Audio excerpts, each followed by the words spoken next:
Two dudes reviewing the news, pop culture, video games, movies, and shoes. Quincy and Justin with a nerdy forecast. So stay a while and welcome to the Ugly Mugs Podcast. Welcome to the Ugly Mugs Podcast. I am your host, Quincy. And you're the host, Justin. And we didn't check. Am I in camera? Cool. I got a new shirt. But Down, just down. Okay. Yeah. if I went down, the monitor blocked it. Oh, I mean, just a little. It's Bigfoot saying maybe you're the one that's not real, then flipping you off. Yeah. Local shop, their design. Really? Yeah. Oh. So we get to support some local stuff. Cool. The whole shop is like local artists and stuff like that. But the lady that actually owns the shop did this one. Oh. So last week we obviously didn't do the cast, so luckily this week we're catching up very, very steadily, but we are. Yeah, last week we celebrated Marcus' birthday. And I had to work. And you had to work. Which is, Yeah, and then I got called in for the following week, so I would have been just dead. So I'm not necessarily glad, but I am happy that I was able to get at least a little bit of a drawback respite. I didn't do what I wanted to. I did not do what I wanted it to do. I just wanted to see what the emotes were. Oh, our emotes? No, not our emotes. I was given emotes and I wanted to see what they were. Oh. I was gifted a sub to a channel, and so I got emotes. Oh. And I want to see those emotes, and instead it took me to that person's channel, and I'm like, that's not what I want. not what I wanted. Also, hello everybody in the Twitch chat. And we will get more emotes the more of you that subscribe. Give some money. So yeah, that's why you should subscribe. Not to give us money, but to get the emotes. Yeah. There will be Ugly Mug emote. Soon. Very Eventually. soon. Yes. I mean, I might just change out the emotes that are there now. I don't know. Everything's a little hectic. Oh, that's a lot of really interesting emotes. Yeah. Did you see this one that just says do the do? No, I didn't see that one. I did a little too far away. But I just saw that face, and I was just like, But speaking of doing face, we're going to updo a little bit of Geek Grind Coffee for those who want to support us, as well as get some really good coffee over at geekgrindcoffee.com.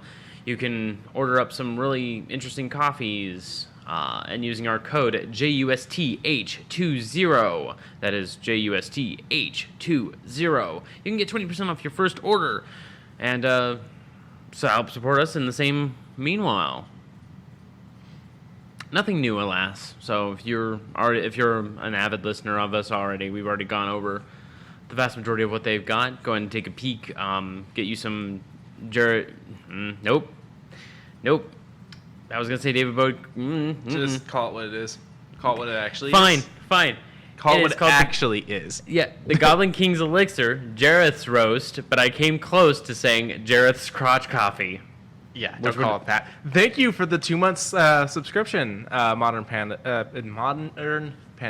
I almost called him Panda. Panda Bear. That's your new name. When you subscribe, we rename you. That does work. You are now Panda. Yes.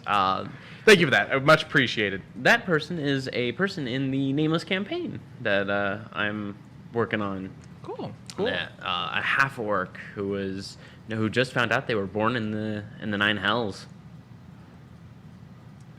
That's almost as bad as my hometown. It's bad as here. Hey, another sub. Thank you. Oh, thank you. Oh, you guys make me feel loved today. Yes. It was the emotes. They're doing it for the emotes. They're doing it for the emotes. Now I have a chance to pull more emotes in. More emotes. Multiple emotes. But 2 weeks ago we watched a couple movies, and they were satires on vampire movies? No, so one of them's based off a book. The other one, that one's kind of a satire, sure. Yeah, okay. So one satire, one draw. Once Bitten was our first one, yeah? Or was it? It's been 2 weeks, so it's hard to remember. I'm not sure which one we did first. We'll just do this one first then. So, yeah, we'll touch on, I think it was the other way around, but we already got Once Bitten up. So we did Once Bitten, a early Jim Carrey, 85. Before In Living Color. Which is weird, because he goes by Jim Carrey in this, but once he's in Living Color, he goes by James Carrey, which is weird. Yeah, and I don't... after In Living Color, he went back to Jim. I don't think I would ever want to know him as James Carrey. A campy satire. It is a wholesome movie for it being a vampire lord trying to take over, I guess, Hollywood through, hey, I need, virgin blood. And then they go, oh, well, in the 21st century, you're not going to find that. Because, everyone who's over 16, oops. And then the other thing about it is, well, now that I found one, I got to manipulate them. JMH also says that the spelling for Carey was different, too. I didn't realize that. Because it had 2 R's. When he was James Carey. Yeah, it was 1 R, I think, when it was James Carey, and then 2 R's. When it was Jim. Yeah. Now, really quick, the whole virgin blood thing is actually a like, everyone makes the joke, and it's a joke in this, it's a joke today about virgin blood, how are you going to get in the 21st century? But the actual concept of virgin blood for... Virgin olive oil. Virgin olive oil. How does it virgin olive oil? It means no one's fucked the olives. Hey, you guys want to play Magic the Gathering? I really like the blue decks. Coming from the guy that has a blue deck. Yes! Just putting that out there. No, it actually comes from non-used blood. It's supposed to be blood that hasn't been used in a ritual. It actually has nothing to do with your virginity. The blood itself is virgin. But they threw the satire on it. Yeah, it's just become modern day people going, sex. We didn't talk about what we were drinking. We did not. I haven't actually had a drink of mine yet, so what are you drinking? I am drinking an old brand, an oldie but a goodie. Sorry that we're jumping all over the place. We're getting back into it. We're just excited to be here with you guys. We are. It's not hot like it was a couple weeks ago, too. But Bigelow brand. Toasted coconut almond bark. Now, it said it had almond flavors. I don't taste the almond, luckily, so I'm pretty sure I'm going to be fine. This thing tastes like a macaroon. Really? Yeah. All right, I'm making a cup of that later. I got to try that. Oh, yeah, it is. It is good. Now, did you add sugar? Yeah, about a scoop. Okay. Now, what I did, you can see a mess of it if you go over and check out the Ugly Mugs Instagram. Yeah. What is the actual Instagram for us? Do you remember the full wording for it? I think it's just straight up. We The bad Ugly at Mugs. social. Yeah. I got it. You got it? Yeah, I'll have it. Then I'll just bring this back up. Boop. So we are Ugly Mugs Podcast. Ah, that's it. Yeah. So all one word or with spaces. You should be able to find us both ways. So it was supposed to be an espresso. The foam has about died off, and it was all over the outside of the cup. But I went great value with this. I want to see what the low end of espresso is like. I don't think I would want to call that the low end, though. Go ahead. The bargain variety brand. Okay. How's that? That sure. Not great. Not great. No. You know when you go to a place that's going to make you wait for a while, so they have like the little coffee bar? Oh. That's what this tastes like. Really? This tastes like coffee someone made this morning and then left sitting out. Ooh. Keeping it warm. Ooh. Yeah. I'm still going to drink it. Okay, yeah, Because I got issues. Ooh. Good. Oh, I got a whole bag of this I have to go through now. Well, you from what I understand with espresso, you just need to double filter it if you're gonna do it through a drip, just so I can catch it. Interesting. Because I've never tried that. Because what is it? Espresso is finer ground. Yeah, it's finer ground than. So yeah, you just double filter, turn them sideways, and pop it. So you do the finest ground for espresso, and then you kind of do in the middle between like the highest and the finest. For drip, and then for French press, you do like the biggest ones, because you don't want them getting up through there. Yeah. JMH, have you tried that huckleberry I sent you yet? No, I haven't crushed it down for her. I'd already crushed now. Oh, then no, I don't know. I sent it pre-crushed because I asked, "Do you have a coffee grinder?" And I said yes. Well, no, I asked, and then I asked. I ended up asking what grind, and you said the French press, and so I ground it to French press. Oh, yeah. Because I ground it for the drip. Ours just does. Yeah, no, ours just does the one setting. I don't think it. Pretty sure I ground it for. Oh, okay. So let me know. Okay, but back over now. Yeah, back over to Once Bitten. So this movie was good fun. It is early Jim at his, I guess it would be his finest before he goes over in Living Color. Like, this was a really fun movie, but as I took a quick glance down to the ratings, they don't agree.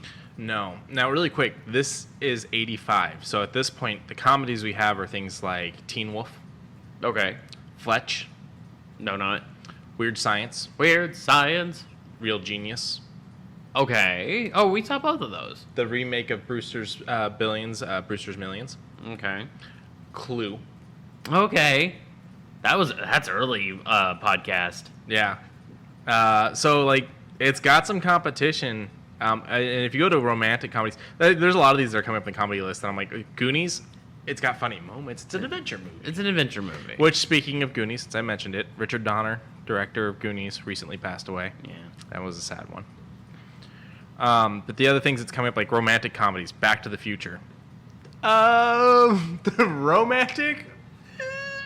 But Yeah. whatever. A little bit. So that's just to kind of give you an idea of like what else is. What I love is someone put House on here. House is a really bad horror movie, and so someone's making a joke that it's a comedy by having it on the Google comedy list. Okay.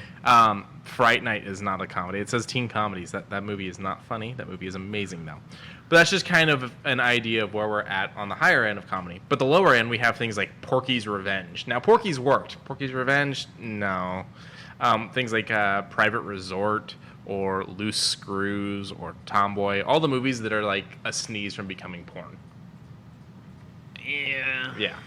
So this one kind of, I feel, falls in the middle. It is definitely not the high end of the comedy of 85. No, But it's also definitely not the low end. Oh no, it's fair to middle in. Like, I liked Weird Science, and I really enjoyed Real Geniuses. Mm-hmm. And Clue was fun. Clue was amazing. Clue was fun. Clue was fun. It's just compared to Once Bitten. Once Bitten is like a league of its own. That's the best way of really putting it, because I can't compare it to those. Those ones are on their own little spectrum, while Once Bitten, it hit a few good notes, but I feel like it won't touch it as far as if I were to throw it in with them. Stupid question. Is there a way to do GIFs in the Twitch chat? Gifts? GIFs, like GIFs? GIF. I don't think I have that attachment Okay. on. No worries. I was just curious. Back to what we're talking about. But JMH does say they tried the coffee this morning, and it's amazing. And Oh.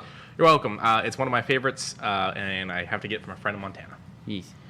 Over to the ratings on Once Bitten. 5.5 out of 10 on IMDb. 10% on Rotten Tomatoes. 91 through the Google users. I wouldn't exactly throw it with the Google users on this one, nor would I throw it with the IMDb. I'd probably be somewhere in the middle, about like a 7. A good firm 7, just because it had really good moments. Jim is fucking amazing in it. Yeah, facial expressions off the charts. You're seeing it right here. Right Yeah. off 39%.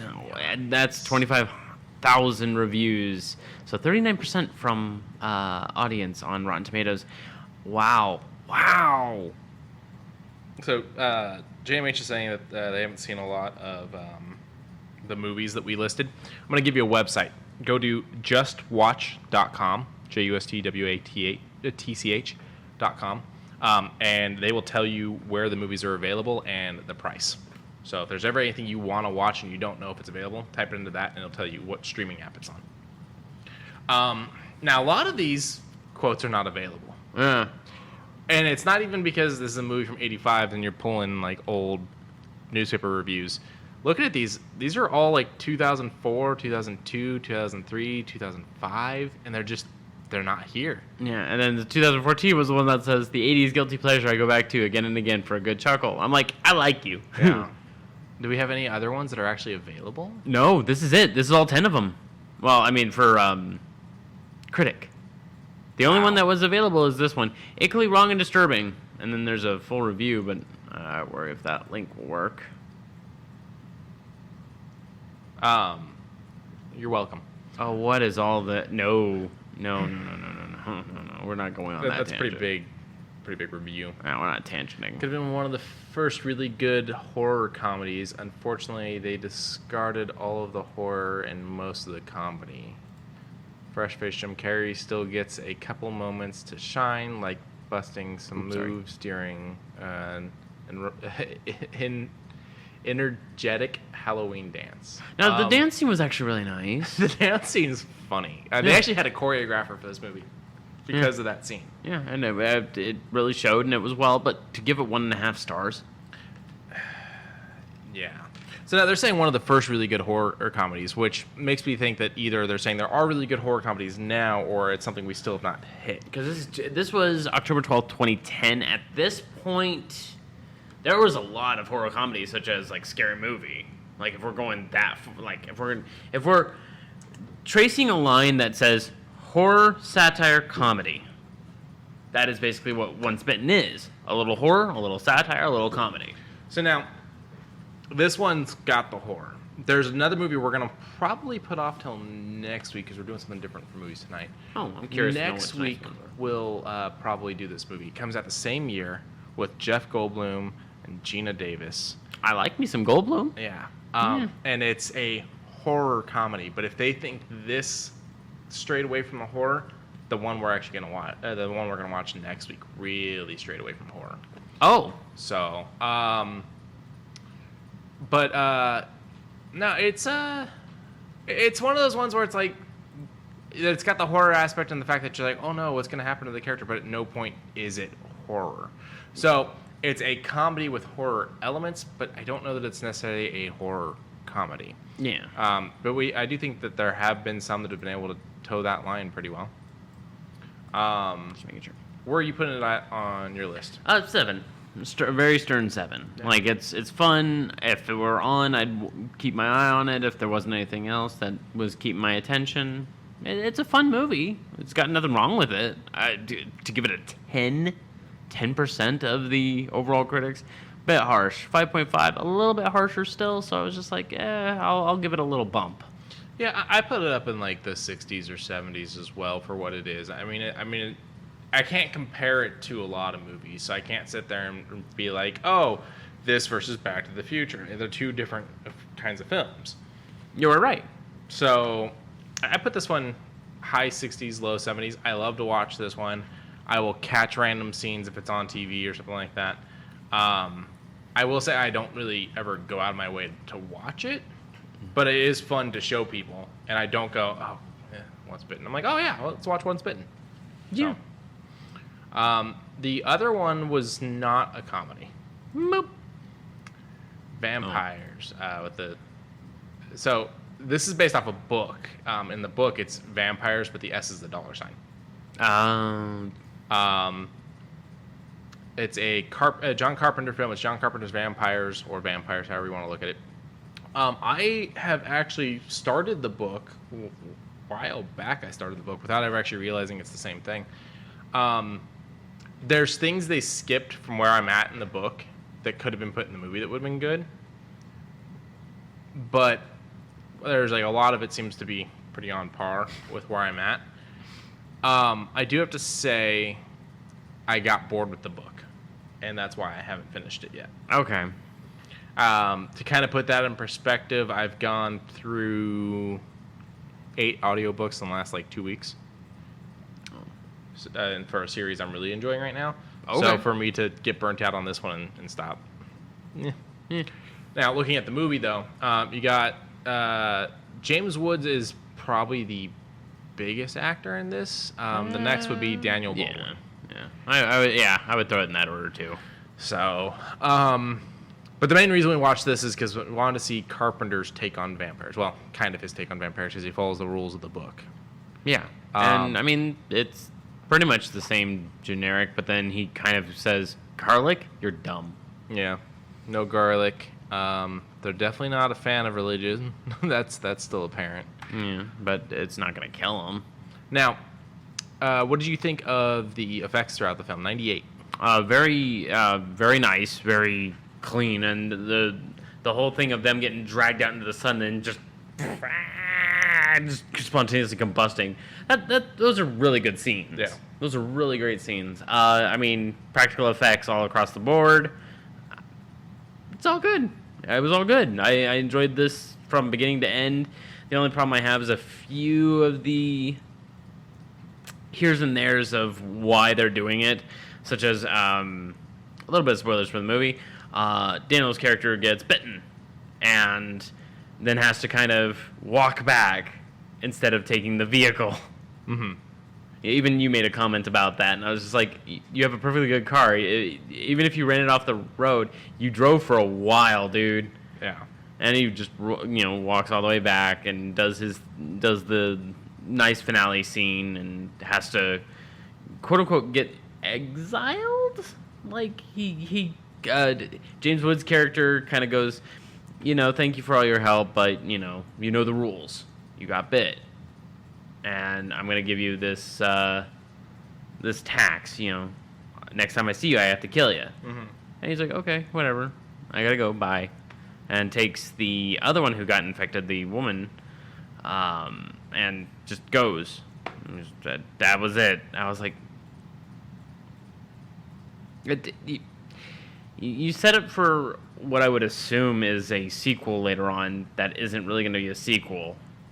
And it's one of those things where it's like, is it a sequel we would really have cared about? Because what is 1-2 vampires to the versus the original vampire, which is what they're fighting in this? Right. And I mean, I don't know. I honestly don't know with all that. It was a good movie, but now the book does have it is a series, I do believe. Oh, I'm checking right now. It's like Interview with a Vampire style, where it's got like 6 I mean, parts, but only the first one matters. Less romance, I think.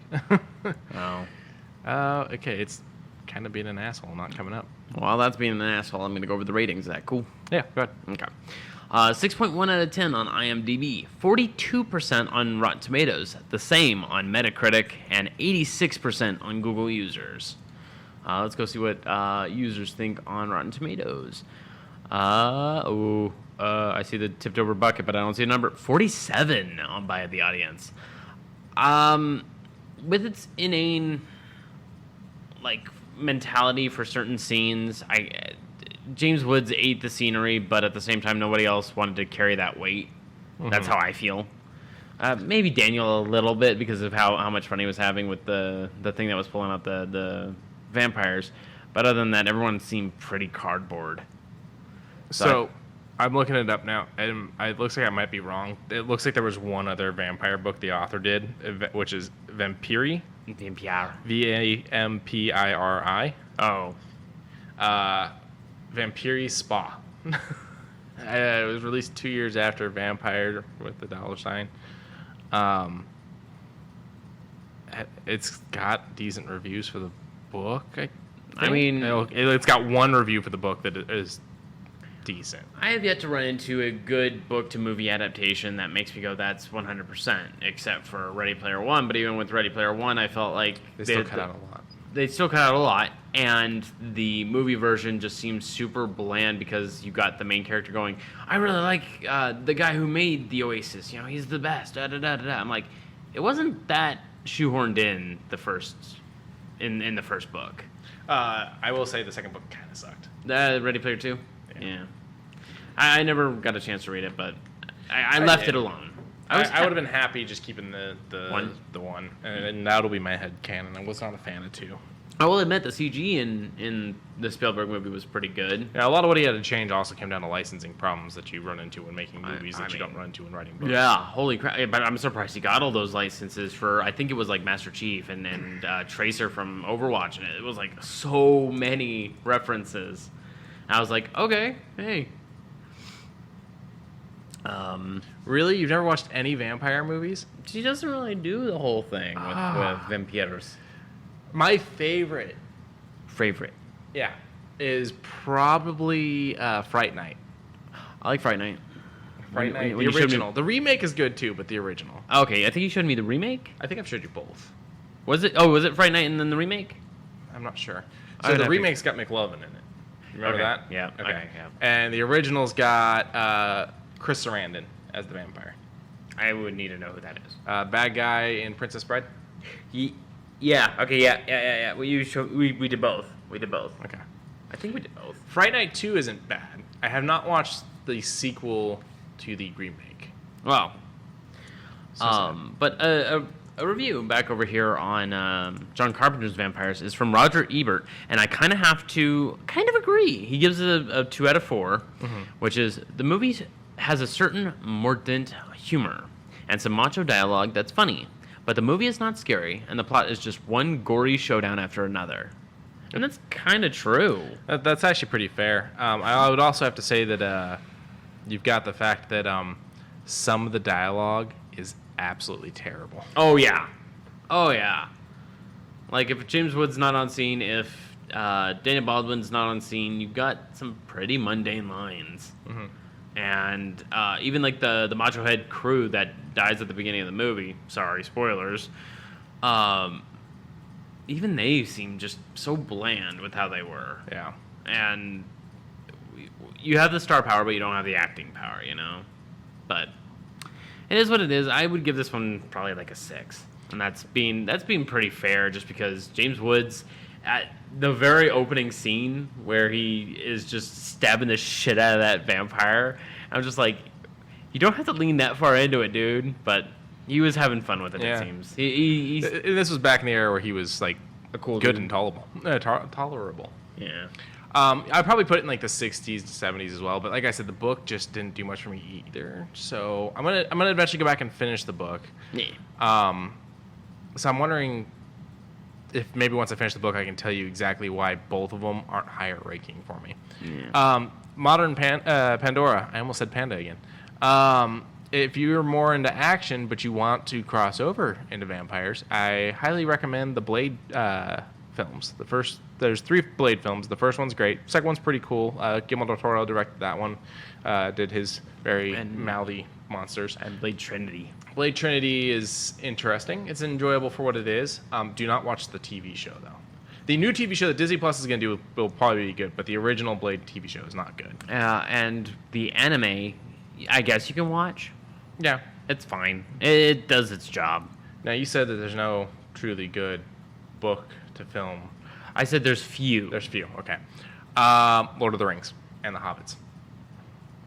Lord of the Rings could have been condensed down, and The Hobbits, sure. I don't understand why The Hobbit had to be 3 fucking films. To be fair, I like Desolation of Smaug on its own, so that one on its own, and then the 2 surrounding movies, sure. I feel like 2 precursor movies, but I feel like one should have been smaller, so that it in Desolation of Smaug could have been one big film, and then so just a 2 instead of a trilogy. Yeah, it should have been 2 instead of a trilogy. But I feel like he was like, well, I did a trilogy for Lord, so I have to do a trilogy for Hobbit. It's like, well, you did a trilogy for Lord because there's 3 books. I mean, to be fair, there's like 7 Hobbit books, though. Like, additional, because it's supposed to be his entirety across with the One Ring before he settles down. Okay. But if you read The Hobbit... Yeah, if it's just straight The up Hobbit. It's the first 2 movies. Yes. It doesn't even touch on any of the shit the third one did. Yes. You are right. He goes back home at the end of The Hobbit, stops and gets some of the gold out of the ground, and goes and lives comfortably. Yes. So, but yeah, Lord of the Rings, at least the first Lord of the Rings. I pulled up a list, and it's like, it's a lot of things like To Kill a Mockingbird and stuff like that. I've never seen that movie. I don't think I've seen the movie either. The Road, Tinker Tailor Soldier Spy. Okay, hang on. Okay, I'll give you Tinker Tailor Soldier Spy. No. That was a good one. I went in going like, this is probably going to be some slow espionage bullshit that I'm not wanting to sit around for. I think having Bill Nye as the main guy was one of the big reasons why that movie worked so well. And it did. I give it a stern round of anyone applause. says it's Nighy, he himself has come out and said, you're pronouncing my name wrong. It's pronounced Nye. So there are 2 Bill Nyes in this world, and they're both amazing. Yes. What else you got there? Jaws. Now, have you read the Jaws book? No. There's really only like 2 changes from Book to screen. Okay. So, in the book, Das Book. spoilers for Jaws. The scientist, I'm spacing on his name, but he dies in the book. Oh. The scene got screwed up when they were filming the movie. They were going to kill him. Oh, he was going to like slide into the mouth or something? So it's when he's in the cage underwater. Okay. The shark's supposed to get him. Oh. Now, what it was is they got someone who was very short to play him so that they could, because sharks aren't as big as Jaws is. Yeah. So the concept was we'll get someone that's really small. Smaller. They're going to be in a scuba suit and they'll be in a small cage next to a regular sized shark, so it looks like the big giant shark. Oh, It works okay. amazingly. Yeah. The guy lied about his, like the stunt guy lied about what he's done. He said he knew how to dive, said he was fine with sharks, all that. He's never done any of it. So he gets down in the cage, and the shark actually damages the cage, and the dude freaks out and goes and swims behind some rocks, and then refuses to go back in to refilm the scenes. And so they decided the character survives and changed the ending there. That's the first big difference. Okay. Which it's like, okay, fine, shit got screwed up, and actually I kind of like that the character survives. Now in the book he dies, and the second difference is why I'm okay with him dying in the book versus why I don't want him to die in the movie. Okay. In the book, he's sleeping with the sheriff's wife. Oh, okay. So when the shark eats him, it's like, yeah, fuck that guy. Yeah, But in the movie you don't get that. yeah, in the movie you don't get that whole storyline. So it's like, no, why would we want him to die? Like, and then Quint's death is different book versus movie. Quint still dies either way because of the shark. So, If it gets eaten, oh hey, it's the same thing. I think he gets crushed actually Oh. by like the ropes or something. It's been a bit since I read the book. Okay. But so yeah, it's another good adaptation. All right, what's tonight's movies? Tonight's movies, I figured we're going to turn into that skid we talked about a while back. I'm going to finally sit down and watch the first 2 Resident Evil animated films. Okay. Since they just dropped the entire new show on Netflix. Okay. So we're going to watch those. I don't remember the exact titles for those 2. I think the first one's just Resident Evil Annihilate? No. They have those campy, corny... Yeah, I'm pulling it up right. Okay. Degeneration? I think it's Degeneration and then Reincarnation. Yeah, see, I type in animated and IMDb's like, here's a list of the live action films. I'm like, that's not what I wanted. That's not what I want. Why does that list start at 3? I don't know, but okay. Oh, 3 of 3, okay. Yeah, 2008. So yeah, Degeneration, which is the one I've seen parts of, but never the whole thing. Damnation. And then Damnation. And then what's the last one? Vendetta. Oh, Vendetta. the Vendetta with the good gun kata. And I will admit, I've watched that gun kata scene so many fucking times, and I fucking love it. And now we've got the new series on Netflix. It looks like it's pretty good. I'm here for it. I'm always here for Resident Evil, especially with how Capcom's like, we're now going to start working on this series, and we're not going to let go. We're going to make sure this series does well. And then they release Resident Evil 8, and everyone loves it. I am a huge fan of that game. I walk around with my infinite frickin' revolver and go, what you gonna do? I've played through it at least twice and then done some screwing around for achievement stuff. I've done 4 go-rounds, and I'm gonna now start doing achievement. I've very seldomly done achievement hunting, but that one I might actually do. I've yet to find the last note, which kind of bothers me a little bit, because I have all but 1 note. So I'm gonna have to I'm probably not look sure that where up. I'm at on the notes. I'll have to look into it. Yeah, there's 1 note that's really funny, and I've never seen it, and I'm like, meh. Sadly, they're not short enough for us to fit all 3 in one night. So what we'll probably do is we'll probably eventually revisit this again and do the third one. Okay. Because the first one is an hour 37, the second one's an hour 40, and the third one's an hour 55. Yeah. So they got longer as they went. And Matt plays Leon in all 3 of them. He does, doesn't he? Mm-hmm. At least I think he does it in Degeneration. Actually, no, I don't Oh think no, Degeneration... it's Paul that says. How do you say his last name? Paul Mercier? Mercier that does them in Close to Mercer. yeah, and Degeneration. Oh. So that'll be tonight's movies. I've never seen all of Degeneration. I've just seen like parts of it, like the airport scene, things like that. And I have not seen anything of Damnation. Yeah. I think you'll like Damnation more. Okay. If I have a feeling. But when we get to Vendetta, you're going to fucking love that gun kata scene like I do. Yeah, I'm excited to do this. I just got to figure out if they're available free anywhere because I see that they're available to rent everywhere. Ah. I don't think they got added to Netflix despite the Capcom deal. I mean, there's a lot over there on the right. I'm sure we'll be able to find it. Yeah. Yeah. All right, let's get into some news. So, Goon and I have been playing Far Cry 5. We killed it in like a week. No, less than. We hopped in. First day, literally the very first day, was just a whole lot of Ubisoft jank. Mm-hmm. Like, we thought it was going to be, not necessarily unplayable, but it was going to be really tough to get around because, you know, we dealt with the jank in Wildlands. And then we slide over here, and would you look at that, more jank, and we were like, oh no. But we had a lot of fun. A few of our shots felt real weird when we were taking into the outposts. Some of the story elements kept pulling us like super hard when we were doing Faith, one of the female antagonists. It kept literally stopping what we're doing to go and do that, which was a bit of a problem. But I give this a stern 8 out of 10. It's a good game. Far Cry 5 is a really good game. Great antagonist, just through and through. I think it's the glasses, what do they call them? The aviators that really do it. I just find the game to be such a bummer. What happens to your team at the beginning? Because you almost immediately start to like your team. Yeah. So like it kind of becomes a bummer at the beginning, and then the ending is infamous for being a shit ending.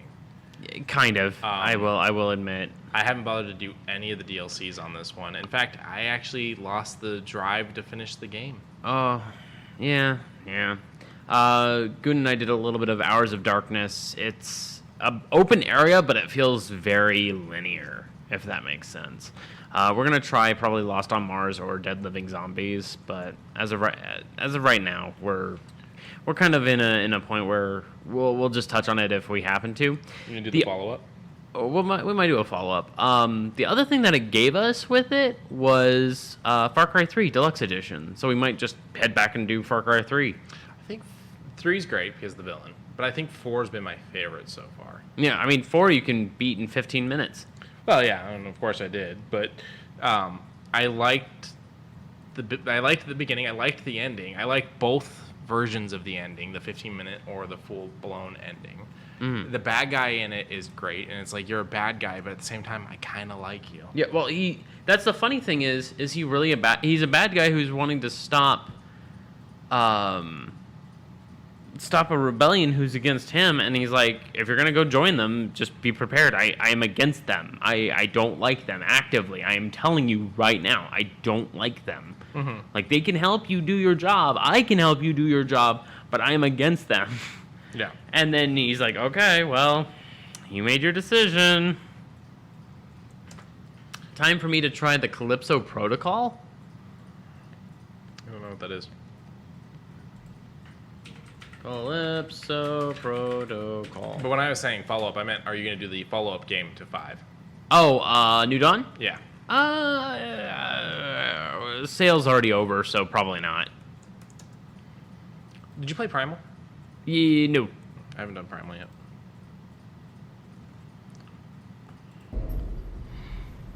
Did we talk about this one?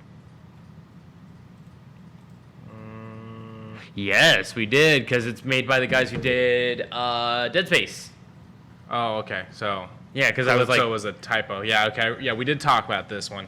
I remember this because we noticed he's got the thing on the back of his neck, so it's the health bar is back the way it was in Dead Space. Yep. I actually recently started another run through on the original Dead Space. I'm trying to pick up some achievements. I'm playing on the hardest difficulty. Which one? Dead Space 1? Yeah. I'm picking up some achievements and trying to do the hardest difficulty, but I got through I made it to the med lab, and I think I only died once. It was kind of a crap death, one of those deaths where it's like, I stomped on that. No, fuck you, I definitely stomped on that. But it's definitely been a bit more of a bit more difficult. But I think it's doable. It'll be fun. I'll probably eventually go through and do a hard run on 2 as well. Oh God! I never actually finished my original run on 3. I got bored. Yeah, 3 is don't do unless you have like time to waste. Don't do 3 because I beat 3 and I wasn't happy with it. I was genuinely unhappy by Dead Space 3. Yeah, there was a lot. Going through it with someone, sure, it made it more tolerable, but oh, man, it's just so knuckle-draggingly stupid and slow, and there's no horror aspect, and the shooter aspect of it is even boring because the guns don't even have weight. Like right now, I'm looking at all these freaking boomer shooters that are coming out, such as like Chasm, Herat, Ion Fury that just finished up out of early access not too long ago. Mm-hmm. Like all these old style games that are bumped up into today's times that look amazing, play amazing, and make me want to go back to 1995, sitting on Grandpa's computer, wondering if I installed a fucking virus when I didn't, But I mean, I think there's even a bundle for like Rot and all that. Let's see, Steam. I didn't fucking Steam.com. Steam powered.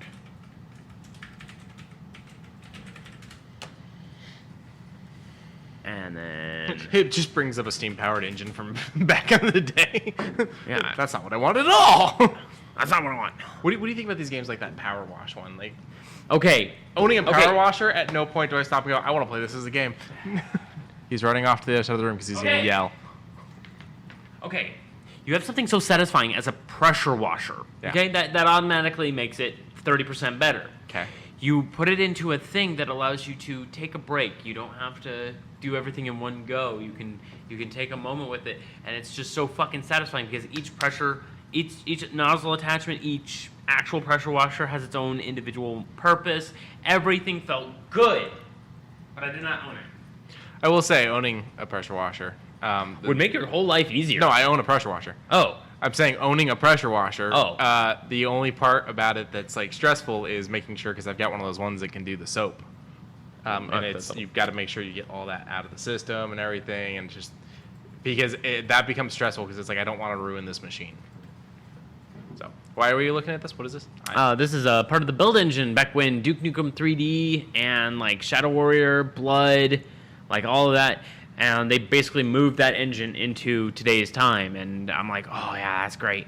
But you get Ion Fury, Wrath, and Graven for what, $60? Not that I don't like these engines, and not that this isn't a fun trip down memory lane, but why do you think it is we don't make games like this with today's engines, like with like today's graphics and whatnot? Like we have Doom, and that's about it. You know, like. That the new System Shock is the first time we're really seeing an old engine being boosted. Yeah. Other than Doom. I mean, you're right. I mean, this is Quake 1 that's kind of up-rendered and brought up to its. So I don't know why we're not seeing it more, because I mean we're getting a lot from indie developers that are taking their. What is it? All of their resources that they had from the source code, from the original engines, and then they boost it up and go, here's this game that we had an idea for back in the day. I hope that you enjoy it. And then people either like it or didn't. That's why, like, Daikatana didn't do so well. That's why Quake 2 did not even do well. Yeah, I remember not being too into the Quake games. Like Quake 1, amazing game. I can finish acts 1 through 3 on Nightmare, no problem. But Act 4, oof. But you go over to Quake 2 on even the second hardest difficulty, and you're just, it is just a real slog to get through because it's so slow. John Carmack worked really hard on it. I know he did. I mean, this does have some actually really nice looking scenery. And this monsters. This is Quake 1's engine. Mm-hmm. So this is literally what I would have gone through, but like HD re-render, so to speak. And I love these big open areas and double barrel. You already said my favorite word. I'm here for that. And then Ion Fury, which is the build engine, which is Duke Nukem. Mm-hmm. You up-render this amazing. Look at these textures. This is so different than how Duke Nukem or Shadow Warrior were. I'm just saying, like, Doom, present-day Doom, is a blast, and I love everything about it. Why are not more people doing that? I wish I could. Because this will be a blast too. I know it will be, but it would be nice if it was like in software level. Oh, look at that. That's what you look like.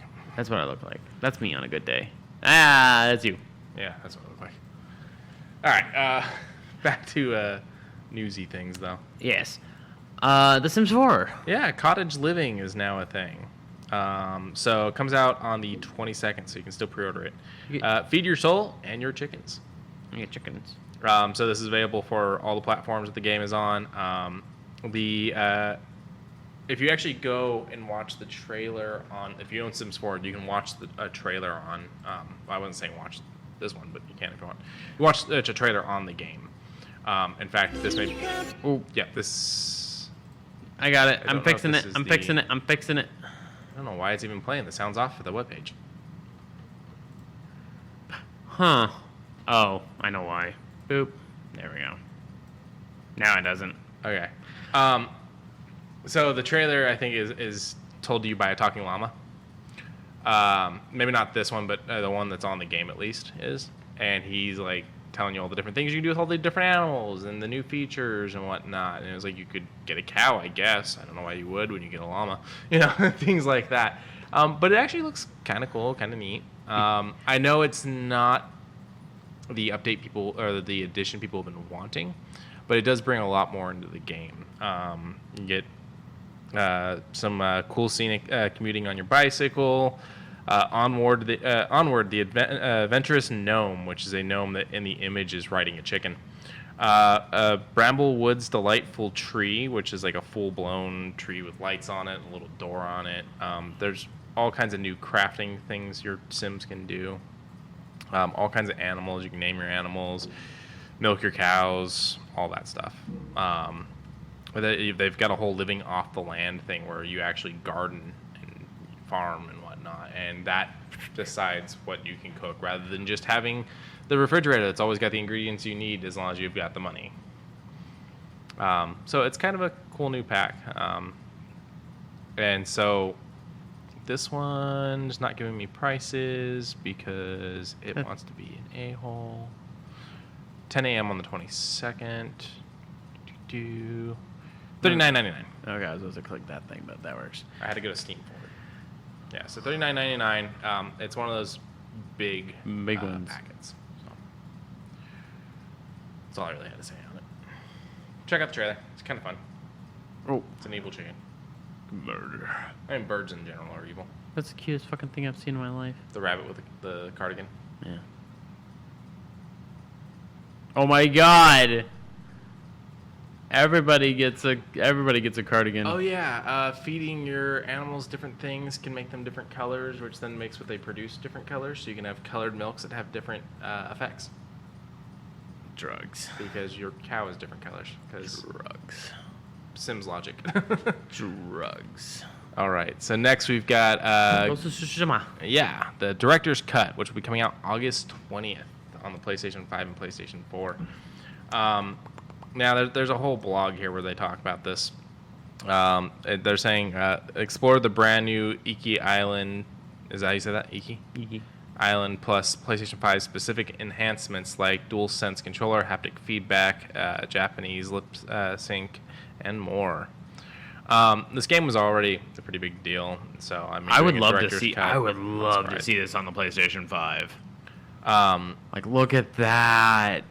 That looks so nice. Alongside the director's cut, anyone who already owns the game is able to download a patch containing some of the new updates. These updates are done directly. All players will receive a patch with some new accessibility options. So whether you buy the update or not, you are still getting some patchwork. And for the Legends fans, they'll also be releasing some updates for that as well. I'm only slightly frustrated at Sony. I mean, I'm always mad at Sony lately, but at the same time, this looks pretty. This looks really nice. If you go all the way to the bottom of this page, though, you can see with the big director's cut pack you can get that comes with special skins. Yep. The expansion, in-game items, commentary, digital mini art book, and the full name. Now, I think if I were to get the PlayStation 5 version with the director's commentary, I think I would go through my very first go through with the director's commentary. I don't really save commentaries for my seconds on things. I've never really done it with a game though. Yeah, I mean, I think the only game I've ever really done like director commentary on, I think, was Half-Life Episode 2, because I was genuinely interested in what they had to say about the creation of like Ravenholm and all that. Mm-hmm. So, Let's break down those prices real quick, though. So the game was a $60 game originally. So the way they're doing it is if you already own the game, you can upgrade it for $20 on the PlayStation 4 or $30 on the PlayStation 5. Now, if you're thinking, I'll just buy the PlayStation 4 and play it on my PlayStation 5, you could do that. But if you want the actual... Actually, I don't know if you can do that. that's what it says right there. You can upgrade it anytime, but I'm wondering if you can play the 4 version On the 5. Oh. Yeah. Don't know. Because if you're buying the 4 version thinking I'll just play it on my 5 and see how many of those features I get, there is a thing for upgrading, though. So no matter what, you're spending $30 for the upgrade because it's $10 to upgrade it from the 4 to the 5. So don't buy the 20 thinking you're going to save some money. Just buy the 30 and save yourself the time. Correct. That being said, if you're buying this for the first time, the PlayStation 4 version is only $60. And then you can do the $10 increase, which would be $70.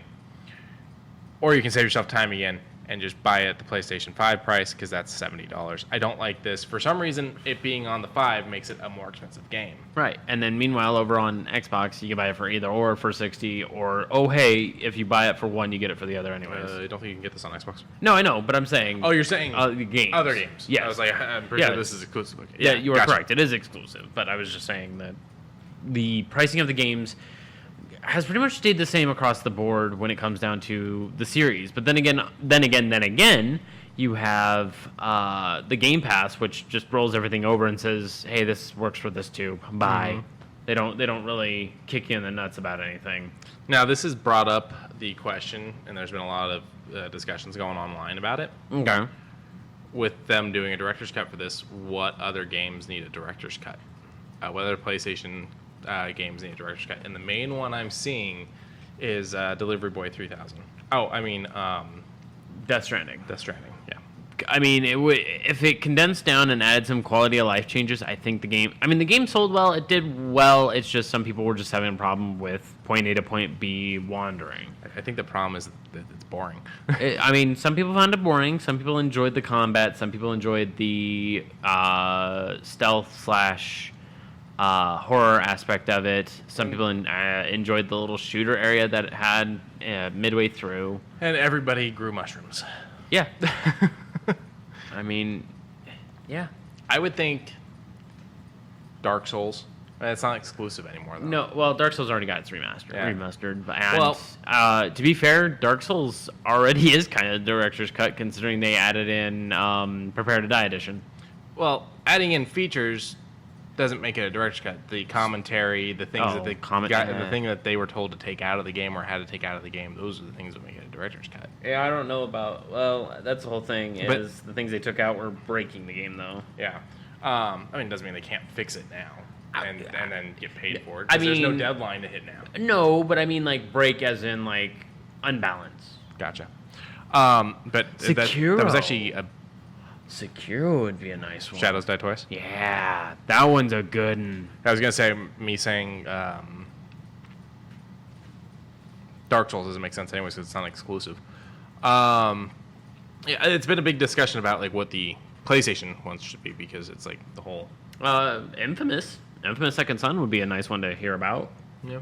But I don't know, that was one of its exclusives back on the PS4. I think one of the launch exclusives, if I'm not mistaken. Was Second Son exclusive to 4? Are you not sure it wasn't 3? Yes. It was one of the first games I got with my 4. Just because you got it for your 4. I don't think it... Because it had new technologies. I don't think it would have ran on the 3. We'll see. If I could spell. Yeah, PS4. Okay. Okay, so the first one was on PlayStation 3. Infamous 1, Infamous 2 was PlayStation 3, and then Infamous Second Son was a PlayStation 4 exclusive. Okay. But yeah, I wouldn't mind hearing about Infamous Second Son a little bit. I would like... Before it rolled over and started selling on PC, I wouldn't mind listening to a little bit more of No Man's Sky. Just because it had a little bit of creation hell to become this amazing flower that it now is. Yeah. I mean, that story's pretty much out there, though. It is. It's just not a lot of people listen to it, though. Especially with the development of what's currently going on with No Man's Sky, with its multiplayer movements and... Continue. That's pretty much it. You know what game could use the director's cut because it would also push the one thing everyone's demanding? Go on. A lot of people, you're going to know what game I'm talking about as soon as I say it, would like it if this damn game could just be higher frame rate. Okay, I mean, yeah, Bloodborne would be a good one, but... Do a director's cut and release that bigger frame rate. Yeah, but no. Sony's being a little bitch. Sony's being a little bitch about that. Well, really quick, we don't have an image for it. While we're talking about game console companies being bitches, the latest Switch will not incorporate HDR. It won't be 4K or 120 frames per second. And guess what? Still has stick drift! Instead, the cap out will be 1080p when attached to a TV, and its a 7-inch OLED display will be just 720p. The Verge straight up said a $200 smartphone has better pixel density than the incoming Switch. How fucking strange is that? I think my phone is the same ratio as the Switch, the new one. I'm going to pull up mine real quick. I could just click on two little things and fucking... It's so weird. Oh, yours probably way better. Yeah, I'm not sure. I was playing... Okay, let's see. It's smaller, of course, but it's OLED. With a higher frame rate, or higher resolution. Suck my ass. Yeah. Suck my fucking ass. I love Nintendo. It's just Nintendo's doing weird shit. Yeah, resolution of 2436 by 1125. So I think that's 2.7 megapixels or 458 ppi. Okay, so that's not 1080. That's a little above it. So that's the 11 Pro, not the 11 Pro Max. The 11 Pro Max's screen is bigger, and so that's resolution sits at a 2688 by 1242, or a 3.3 megapixel at 458 ppi. So in short, you can run 1080p videos on your fucking phone. Yeah, I mean, I officially used the cloud gaming the other day. I hooked up my Red controller to it, and the only issue was where I was parked, I had bad signal, so it was kind of botchy. But as soon as I got on a decent public Wi-Fi, I was playing Enter the Gungeon, no problem. On my phone. Enter the Gungeon. There was no... Like, when I was on the bad signal, there was a lag between controller and phone communication. But once I got onto a public Wi-Fi at, like, a restaurant that we go to, I wasn't, like, sitting in the restaurant doing it. I was just purely testing it. That would have been funny, though. Maybe, like, 5 minutes. That would have been funny, though. Right? I don't want to be that guy that goes into Starbucks, buys one drink, and sits there for 12 hours, you know? I don't like being that guy. Be that guy. I don't want to be that guy. Be that guy. This was purely me testing something so I could talk about it. There was no communication lag between the controller to the phone. Okay. It worked amazingly. So. Alrighty, what do we got next? This is Final Fantasy 14, if I'm not mistaken. It's supposed to be 16. Did I 16. grab a bad image? I don't know. This city here reminded me of the one from 14. That's all I'm gonna state. But I think you might have grabbed the right one. It's just they might be reusing light assets. But so I remember this thing and the brawl at the very end. To be fair, the director of 16 is the same director from 14. Okay. So maybe that's one of the reasons. Maybe that is one of the reasons. I don't know who this was, so I don't know. So they most recently did a Final Fantasy 14 live letter from the producer's stream, where they talked about all kinds of stuff. But the big takeaway is the story is set in stone. They've got it. It's not changing. Cool. And the English voiceover is almost done. Cool. They're saying they may skip TGS 2021. That's fine. Tokyo Game Show is probably going to get a few... Well, I'll probably talk about a few things that are probably going to get announced then. But I'm probably going to take a step back, mention only the couple things that are big, because I think the only thing that's going to be there that I'm going to be excited for is whatever Sega is going to announce, because they're going to continue their Yakuza line, whatever decides to come out later on. and maybe whatever from Software if Elden Ring decides to pop out. But we already got a trailer for that, so I'm comfy. I'm pretty comfy, unless I said Bandai Namco decides to pop something out again. FromSoft's already working on that. We already got Scarlet Nexus from Bandai. I don't know. They did go on to say that they're hoping to do a big reveal. Like they want to show the game again, and they want to do it as a big reveal when it's ready. And he said, "quote that they're saying that they want everyone to say, quote, I'm going to buy this game when they watch the review." Oh, Like that's their goal. That's the impact they want. They want to show it in a way that makes you go, I'm going to buy this game. okay. I mean, to be fair, they did that with Devil May Cry 5. Mm-hmm. So, okay, all right. You want to pull a Capcom? Pull a fucking Capcom. So they're saying development is going well. It is quite difficult to make sure the quality is amazing when we want the next announcement to be something where everyone watches it and says, I'm going to buy this game. Okay. Thus, we are putting a lot of effort to make sure the quality is great. I want to show something at TGS, but I'm not sure if we will make that deadline. That's, October 26th, I think? Mid to late October. I don't like throwing out bits to string people along with small updates, so I want to show it when it's ready. Okay. So he's doing the John Romero when it's ready. September 30th to October 3rd. I don't know why I was saying October 26th. I thought it was later than that, to be honest. September 30th to October 3rd. What's the one that's in December? Do we have another PAX at that point? I think it's PAX Prime. I think you might be right. So, we got that original trailer, which had this big, red bitch. Red bitch. Yeah, and some interesting stuff in it. I think this will be a fun one. It's looking dark.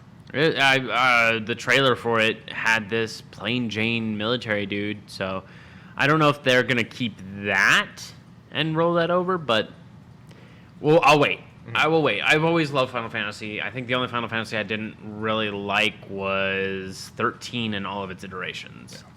When we go to talk about this news story, it's the one up there with the yellow marker. I will. We will warn about spoilers. Yep. I'm way ahead of you, man. Cool. Good shit. Yep. Great minds. Yep. Or psychotic minds. I'm excited for it. I would love to see more tactics, to be honest, but that's just me being a little bitch. You know what I'm more excited for is the long-rumored port of the MMO finally coming to Xbox. Oh, yeah. I want that so fucking bad. You want 14 on the Xbox? I do. Okay. I mean, because I liked it for the 2 weeks I played it, for the free trial. Have a gaming computer. Yes, we've got this one here, but also the other thing is it's up here. It's on comfortable chairs. I'm by myself. It's not my big TV downstairs on my comfy couch with my tried and true controller or my backup tried and true controller. It's not that. It's up here away from Lauren, away from my kitchen, away from let me go make a cup of coffee in 2.5 seconds. You know. Yeah. I mean, I see your point, but my point would be I like having my solidarity. I like having. And I understand that, and I think one of the reasons is we have very different living statuses too. We do.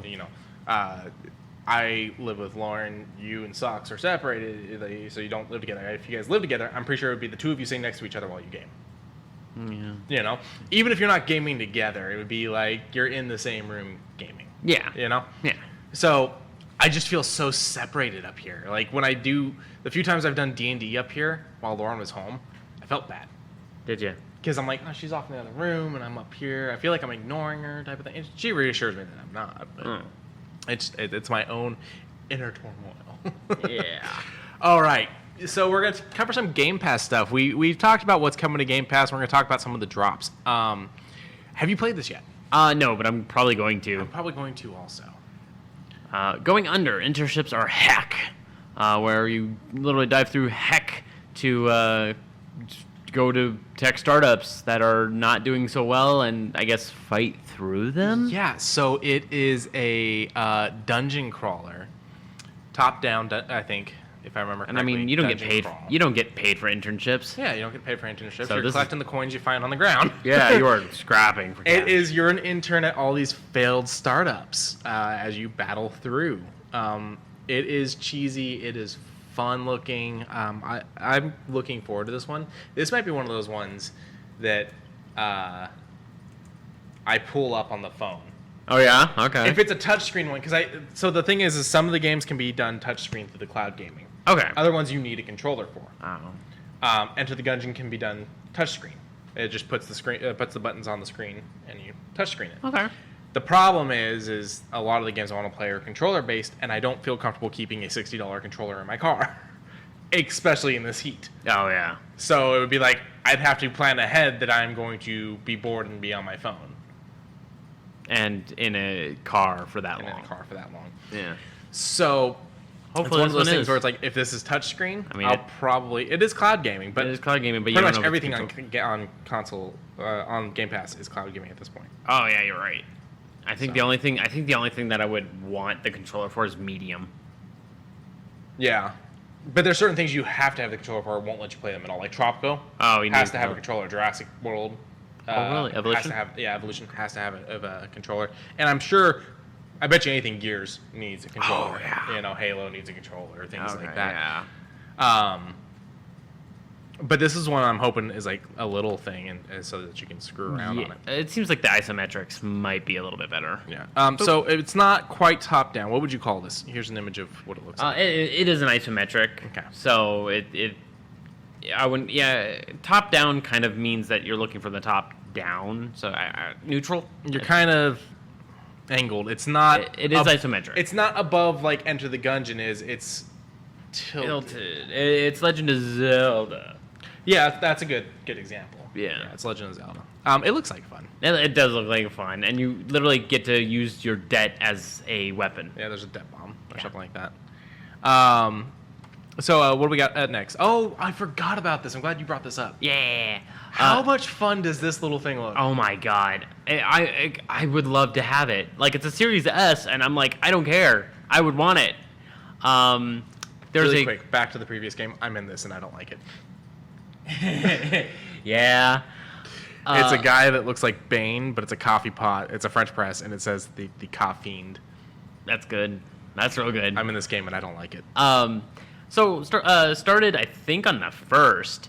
There is a thing on the Xbox Game Pass Twitter that says follow at Game Pass and retweet with a whole bunch of letters, sweepstakes for a chance to win a fine art piece, which is this amazing Dead by Daylight 5th anniversary Xbox Series S and matching controller. Which I just realized when I did the retweet to you, I did not put that in there.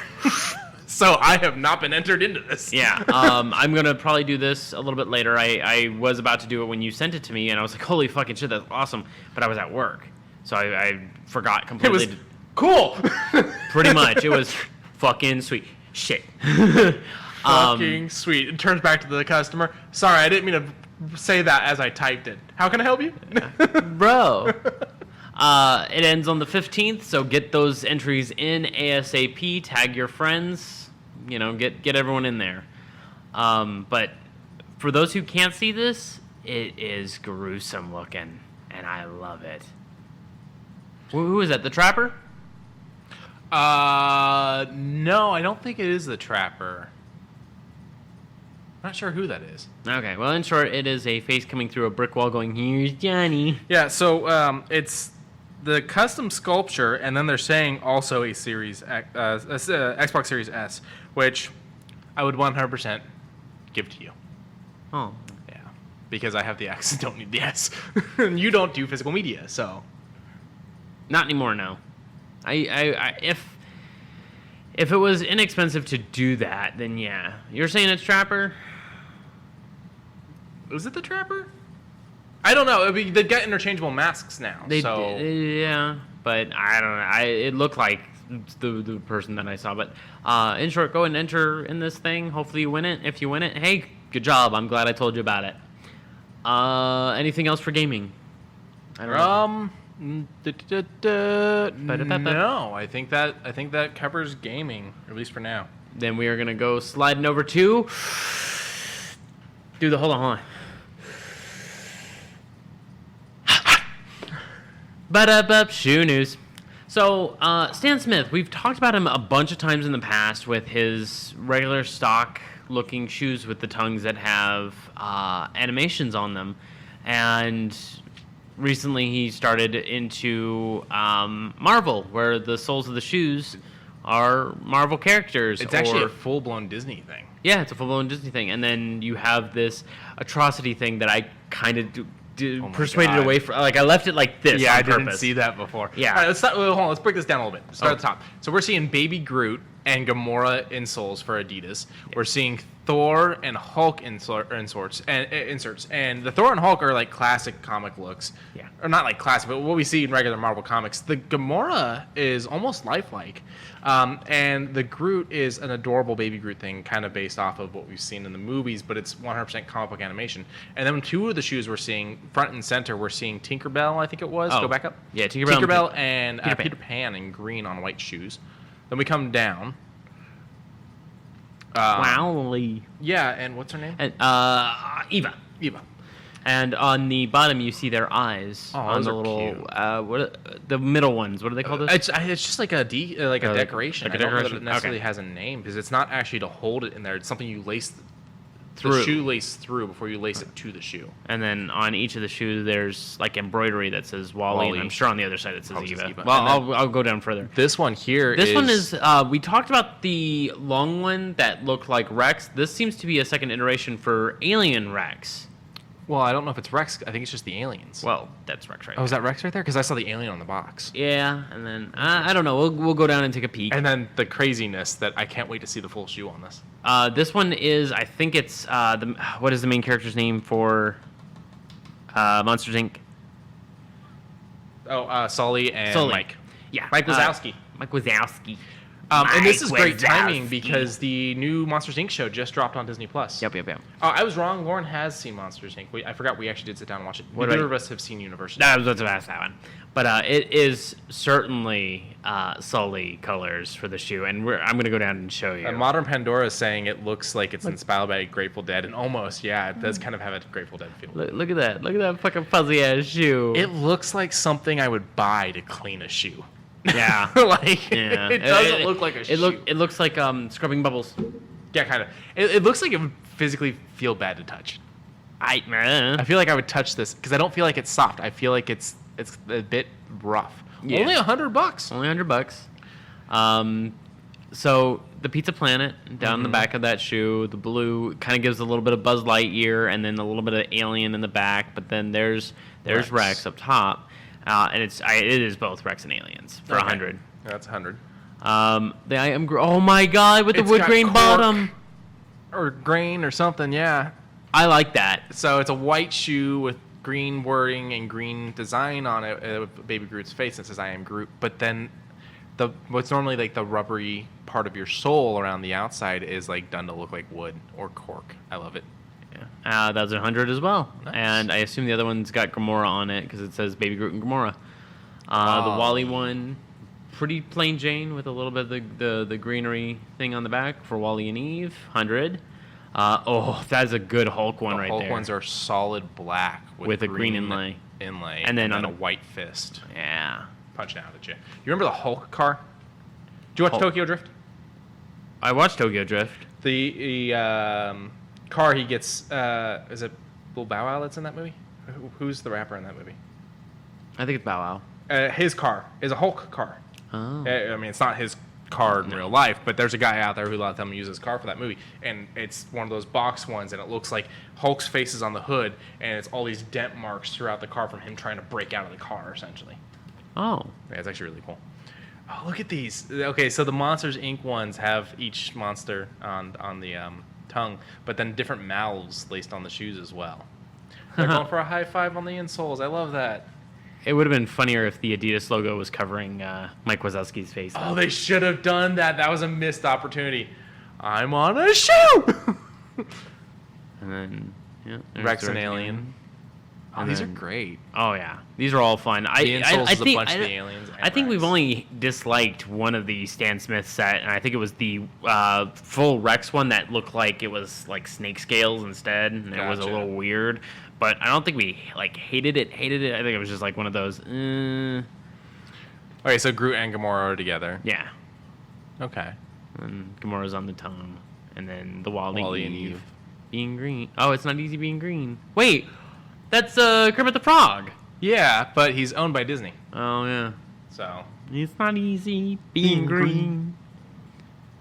Oh, Oh, okay, Thor's so- got the red. Thor's red on the inlay. Now, my thing is, does that mean I have one red shoe, one green shoe? Because I feel like that's Yep. a little Christmassy, Freddy Cougar-ish. Yep. Yep.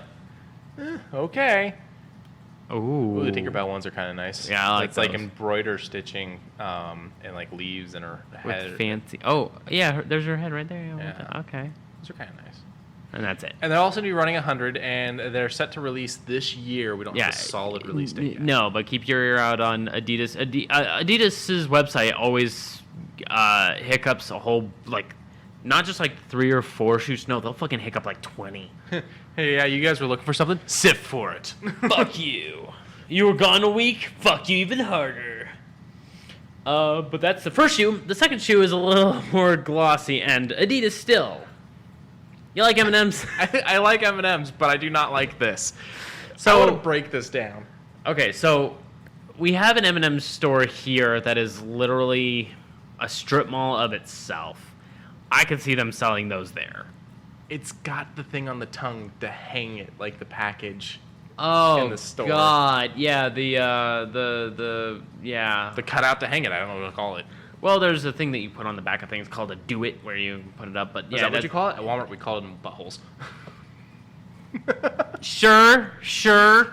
Hey, I worked at Walmart. I don't want to. Yeah. I don't want to have to justify anything. That's fine. These are bright yellow and white, or bright red and white with green inlay.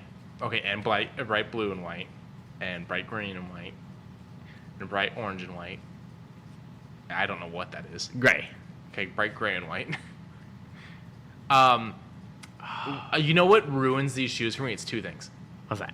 1, they're kind of blocky. Oh, they are big. 2, I don't like the strap. The I'm not a fan Yappa of Pie it. strap. Yeah, like if I could take that off, this shoe is much more appealing to me. Yeah.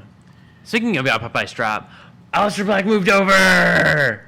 Yeah, he's not Alistair though. Michael or something like that. I keep forgetting his other alias, but yeah. So we're talking wrestling for those who don't know. Aleister Black was a wrestler who was, in my opinion, mistreated over at the WWE. Yeah, so it is it's Malachi? Malachi, Malachi, that's but it's it. still Black. It's Yeah. Malachi Black instead of Alistair. Yeah. He kind of pissed me off. He came out and attacked Arn Anderson. It gave him a black mask, and then when he was like, "Oh, I'm sorry," and then gave Cody a black mask Yeah. too.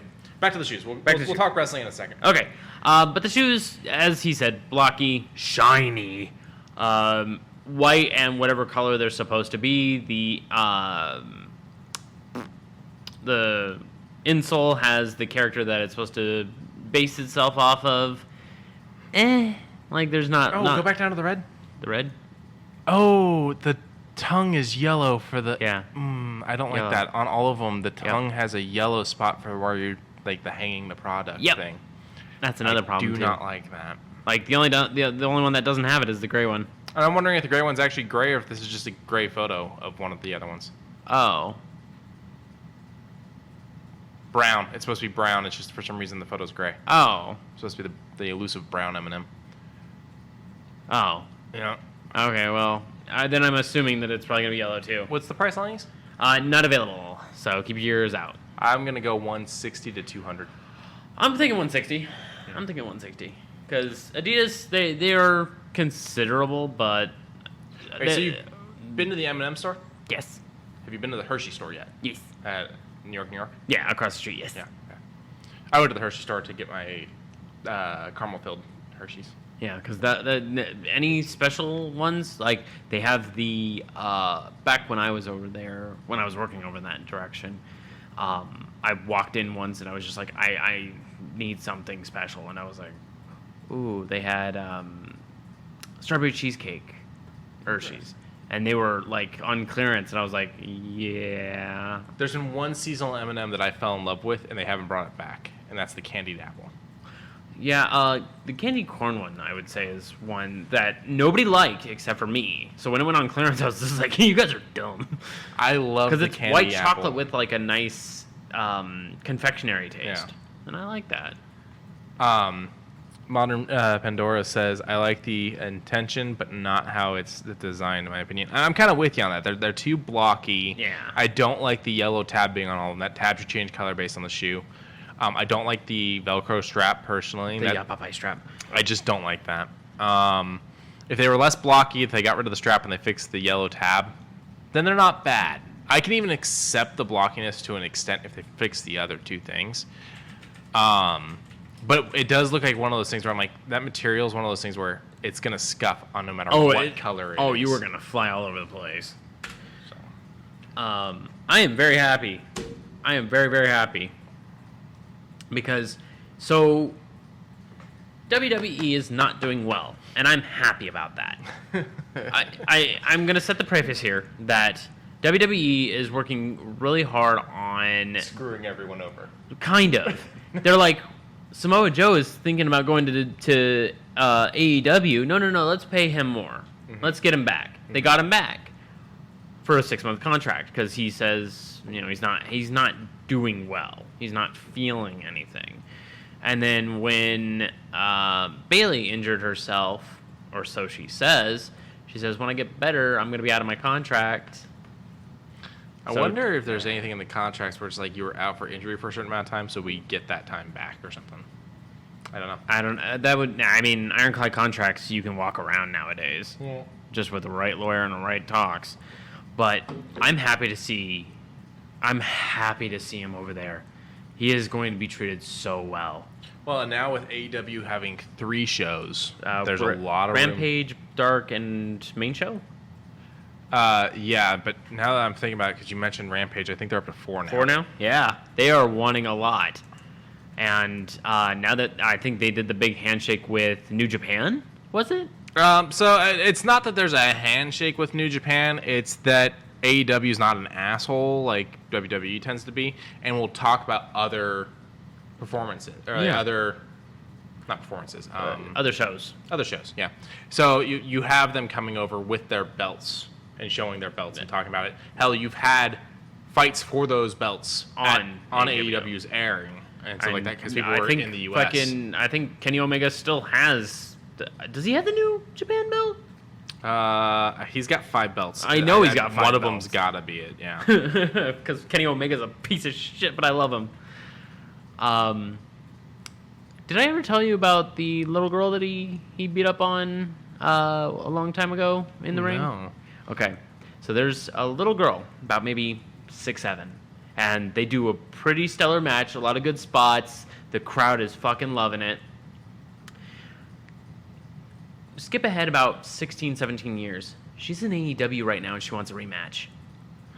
Nice. I got the actual answer for you.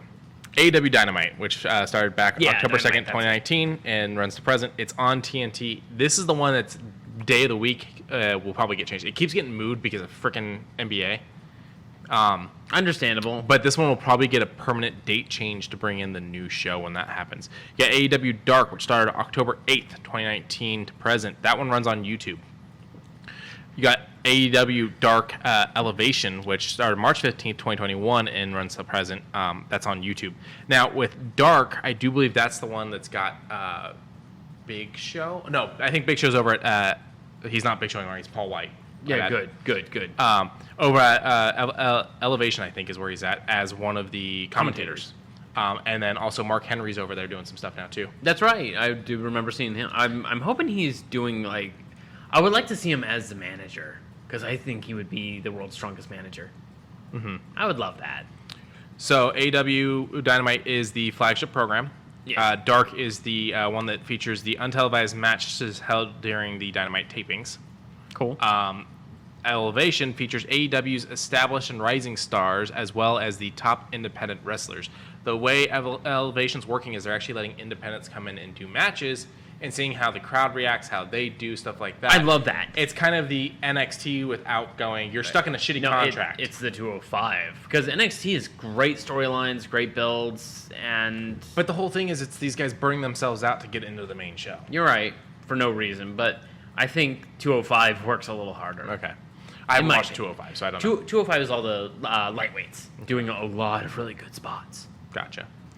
And then you've got the new one that's coming is AEW Rampage. The debut episode for that will be August 13th, 2021 on TNT. This will be the second televised program. So it'll be their SmackDown, so to speak. Yeah. I don't know why it's called Rampage. It seems like a weird direction to go. I mean, you got Dynamite. You could have done something else with that because it's Dynamite because it's TNT. You know? Yeah. And it's also Dynamite because it's Turner. So back in the day, it was WCW over there as Nitro. Oh. So bringing back the Nitro would have been a nice idea. WWE owns it. That's right. WWE bought everything WCW. That's right. Just like ECW. They bought all that. Which that was one of those things. Taz came out recently, and the live people started chanting ECW, and it's like... He's over that. Yeah. JR had a mistake. I'm not mad about it. Fans fucking threw a fit on Twitter because they're just grumpy. Oh, why? He signed off and called it WWE. Okay. I mean, for working for a company for what, 23, 25 years? If not longer. I mean, you gotta remember, he started out as a ref. Oh, that's right. Yeah. I forgot. Okay, well, let's go commentator, because that's when he started actually talking and doing that. So I would say he started, what, 93? 93 at WrestleMania 9 is when he debuted. Yeah, I recall that. I actually recall that. That was when, that was just before your father-in-law dropped me on my head. And it's why he didn't know. I mean, shit, I wouldn't be surprised. Your uncle threw you on your skull. On my skull, on linoleum, with a broken freaking neck. But I'm happy that AEW is getting super big and WWE is getting super, super butt mad, and they're not going to let all of their star power go, but I'm like, just let them go. Just let them fucking go. You're losing respect of all of your fans. Edge is looking super good again, but I'm like, you're giving him all these spots that make him look real weird. Okay, here we go. Omega currently holds 3 world championships. Weirder than the time that he slept with Lita inside the ring. I was gonna say, are you sure we want to bring Edge over when we got Hardy? Considering they're broke up, I'm okay. I mean, I would say that's probably water under the bridge. Shit went down while they were a couple. It was real shit that went down. I know, and I don't know where they're at. I do know that they did talk on not Jericho's podcast, but one of those podcasts, like together. Yeah, and they were cool with it, like water under the bridge. And I would like to actually see a spot with Edge and Hardy again, because them in the ring were very fucking good. Well, now we've also got Christian over there just kicking ass. Yeah, they're doing a Christian Hardy feud right now. I would love to have that again.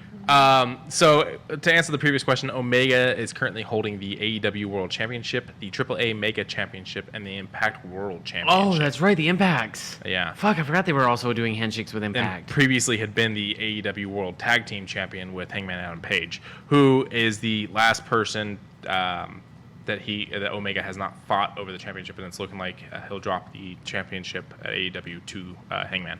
Oh. So the way it currently plays out, Kenny Omega has the AEW World Championship. The AEW TNT Championship is held by Miro. Oh yeah, that's right. He won that at the pay-per-view we watched. Yeah. Omega has held his championship for 221 days. Miro is at 60. Britt Baker, DMD, just took the Women's World Championship. She's held it for 42 days so far. I like Britt. The current tag team champions is the Young Bucks, but they're stupid faces right now. So they're at 246 days while holding it. Or not faces, heels. Bad guys. I don't remember. I'm bad at that. Heel. And the FTW Championship is held by Brian Cage at 374 days, but there was no match for that, and it's an unsanctioned belt. Yeah, it is a belt that is fashion. Taz created it. Yeah, it's a fashion belt. It's the 24/7 belt. It's just Taz. Yeah, it's just Taz being Taz. How do you think that talk happened inside the boardroom? I want my belt in the ring. Okay, so do you know how it happened at ECW? It was him making it. He just fucking made it and brought it in, and everyone at ECW's like, that's not a thing. And he's like, okay. And he'd go out there and like challenge people to matches over it and shit. And they're like, that's not a thing. What are you doing? Yeah, it's a 24/7 belt. It's the Who's line of belts. When the points don't matter. Yeah, pretty much. I'm gonna probably go home and watch some AEW. That's probably gonna be the if and. Jungle Boy also just hit the record for AEW for most wins currently.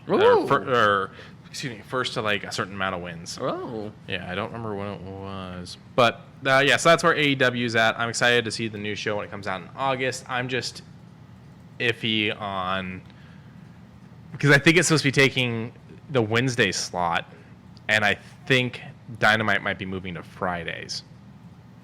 But I could be wrong about where Dynamite's moving to. And my issue is with the Wednesday slot that has been a problem is over the last couple of years of AEW, every time the NBA playoffs happen, it has to be moved because either to later on that night or to a full different day because of the playoffs and whatnot. Yeah. So now it's saying Wednesdays. Yeah, it's currently Wednesdays, but the couple shows in a row they did like a Friday show. And then they did like 2 Saturday shows, and then they went back to Wednesdays because of the NBA championships. Cody sold that way too hard. Cody's great. Shut up. Yeah, Cody's great. I'm not saying it's bad. I'm just saying this was their first on the road one again. Yeah, because they're people. Uh-huh.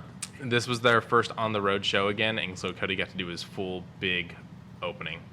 Where he's rised up on the platform and everything. And I love that he's doing his like anti-sinning type thing where he's like, I absolve all sinners. And look at his ankle bend. Damn. Yeah.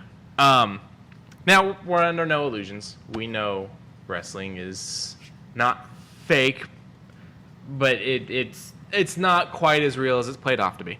It can have real spots, it has real moments, but the storylines, for the most part, are fake. Yeah, some of the hits aren't as hard as they are. Right. Yada. So there's a guy called the Chairman, and I think Sean Spears. Yeah. And he has a feud with Sammy Guevara right now, and he's been taking chair shots against Sammy, hitting Sammy with some chairs. So he's cutting a promo, and Sammy throws a chair at him during the promo to knock him out and to get back at him. When you rewatch it, you can see him go because he knows that the chair's coming, and it's like, dude. Oh, a fan rushed the stage or rushed the ring. At the last episode. Oh, the last one.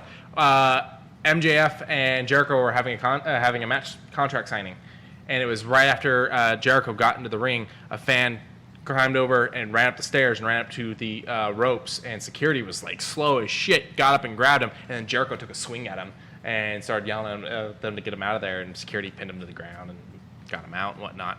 I'm for Winnipeg, you fucking idiot. But then fucking MJF's trying to be what he is and is shit talking and everything, and gets to the point of saying something along the lines of like, any more of you fucker or fat fuckers want to come in here and fight me or something along those lines. And it's like, dude, don't encourage them to jump into the ring. Like It's the antagonist in him. Yeah. He is a good antagonist. I will give MJF that. And that would be a good match. And then he's like, God, I'm so happy. I'm sorry. I love Aleister Black. I had an NPC named Aleister Black before Aleister Black popped up, and when I heard Aleister Black, I was like, well, I'm sorry, what? That's my NPC. Wait, hold on. And I look him up, and I'm just like, I fucking love his look back when he had the fucking dreads, and he was just this Celtic god in the ring, and all of his moves just look at it, had so much force, so much power, but also the safety of the other wrestler. And it made me feel so good to see someone so big, so powerful, and have that motif. And God damn it, I'm so happy. Bam! I hadn't been into WWE for years, so all these people that are coming over, for the most part, I don't know anything about them. So like when Rusev became Miro, everyone was going nuts. And I'm like, okay, I've been out of it, but yeah, but I can tell you, keep an eye on this one. Cool. All right, where we got next? Yes. Boop. We talked about this a long time ago, Paramount Plus, and how you were probably going to lean into maybe getting it. Yeah, Lauren got it. It's okay. I really haven't used it. She's going nostalgia crazy because of all the old Nickelodeon stuff. That's right. The one I've delved into pretty heavily, she got Discovery Plus, because I'm done with streaming services, but she got Discovery Plus, and that one, I've been watching a lot of Discovery Plus. Really? Yeah. Oh, okay. But Paramount Plus, the reason why we're talking about it is they have announced that they're going to do a Comic-Con at Home panel for their 2 animated Star Trek shows. Oh, was it First Class and something else? Lower Deck and Prodigy. That's it. And so that'll be July 23rd, starting at 10 a.m. They're also going to do some of their adult animation on a panel that'll start straight after the Star Trek ones end. I mean, well, Lower Deck is kind of adult animation. And I'm curious on, like, how... I mean, to be fair, Star Trek, most of the first seasons have one character going, I need to find someone to sleep with. It was a different time. It was a very different time. So I'm curious on how far they're willing to go. So the other adult animations, one of them is the Harper House. Harper House is an adult animated comedy following an overconfident woman and head of household as she struggles to regain a higher status for herself and her family after losing her job. In an effort to save money, she has moved into a Victorian fixer-upper known as Harper House. The panel will feature I'm sorry, how do you... Ray? Okay. Seahorn, Jason Lee, and Ryan Flynn, with additional special appearances from Vivi Najin, Lance Kral. Nguyen? Okay. Lance Kral, Gary Anthony Williams. Why do you have to have 3 names? Shut up, I got 4. I was supposed to say, gee, Bill, why does your mom let you have 2 hot dogs? Or 2 wieners? Because I fuck like a champ. Niam Funk, and...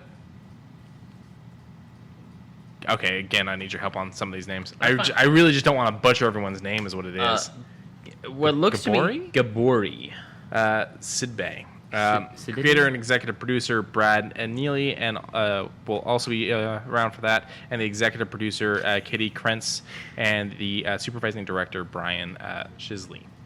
The other one is Stephen Colbert presents Tuning Out the News, which will be going on to its 2nd season. Cool. So that's some of the adult animation. I mean, technically, Lower Deck kind of comes across like it's adult animation. I mean, the trailer has a lady drinking martinis, you know? Mm-hmm. Not that, that's a terrible thing. I'm just saying it's different than, like, when you look at Star Trek Prodigy, the CG animated one, which is definitely geared towards children. So, it'll be interesting. All right. Sorry. You're fine. Not yet. Okay. Boop. This looks good. Okay, so this is the Criterion box just because I like the cover. I own this. It's great. Night of the Living Dead, which we all should know. It's coming up on its 50-year landmark. Or it just hit its 50-year landmark. Something like that. 50 year? Hold on. 68. 68. So now it would 78, 88, 98, 08, 53. Okay, so it's just past its 50 years. They're doing a Night of the Animated Dead, which will feature the characters from the original film and a voice cast doing the characters rather than using the original audio. The new adaptation is being helmed by Jason Axon, who directed the animated horror film To Your Last Death back in 2019. They plan to release Night of the Animated Dead in the fall on Blu-ray, DVD, and digital. It'll be interesting to see what this is like. This might be one of those ones where I do, like, I'm going to rent it or something before I go into it. Because I've seen all the different attempts at remakes and the fact that the laws on this one, like, aren't the strongest, so that people get to really use this movie for a lot. Yeah, and so I've seen some of the bad stuff people have done with it. Like when we watched this about a year ago, a little under, I remember just enjoying the subtle nuances of each scene and how each character interacted with each other. And the one who panicked the most was the one who was going to be the one most affected. And then you had the guy who was like, "Nah, I'm here for safety. I'm not here to save anyone." And then you have the family downstairs who are like, "Wait, what's going on?" Yeah. Now, I wonder if this ends up being a success, if they'll go on to do Dawn of the Dead, Day of the Dead, Land of the Dead, Diary of the Dead, all of those. I'm hoping. And we still got that final film. We're waiting for it to come out. Yeah. I do like this cover, though. I would like to have it as a comic book cover. So it's a good one. Yeah. Boop. This is just a new Suicide Squad poster. Yeah. James Gunn tweeted it out.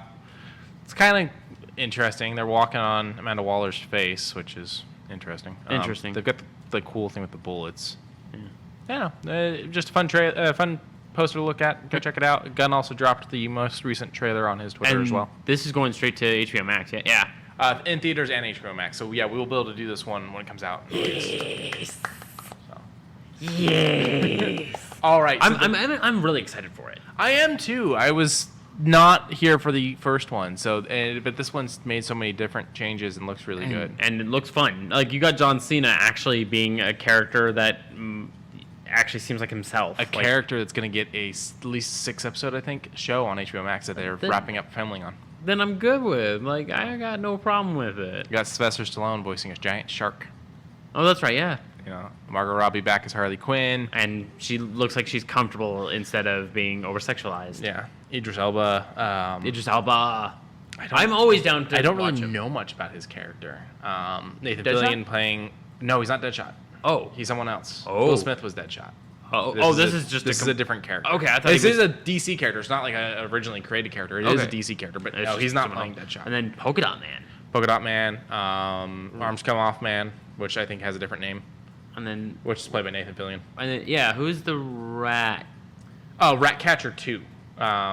So originally there was Ratcatcher in the comics, and there's been other Ratcatchers. One of them goes by Ratcatcher 2. That's who this is. Okay. And that's played by Gunn's brother.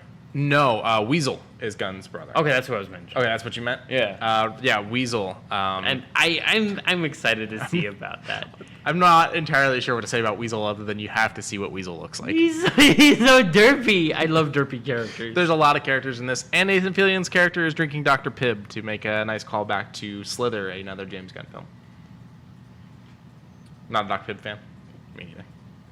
I'll drink if it's there, but I made the mistake of mentioning not being able to find Cherry Dr. Pepper to your uncle, and he came by with 3 freaking boxes. yeah, I of was it. about to be like, no, man, it still sells. All right, one more. No. Oh, no. This Oh, is the yeah, spoiler this is one. it. All right, anyone that is not caught up on Loki, you will need to look away or stop listening. I will wave my arms wildly. I know that the audio listeners for the podcast may not hear it, but hopefully you do hear it. Yeah. Just go ahead and skip forward a little bit. We'll touch on this really quick. Okay. So we got some new Loki merchandise. We got t-shirts and Funko Pops. The Funko Pop. I want them all. I mostly just want Alligator Loki, but they all look great. So They you got look Classic, you got President, you've got Alligator, and you've got Kid. The one who... I'm going to leave it. I'm going to leave it. Along with this is And some also, cool t-shirts and stuff. And even too. with the Kid one, you even get the alligator. Oh, yeah, there's a little alligator on the Kid one. I didn't see that. Okay, that marks 2 I want now. So the Pop Collection Collectibles Company, Funko, has gone through and released a bunch of this.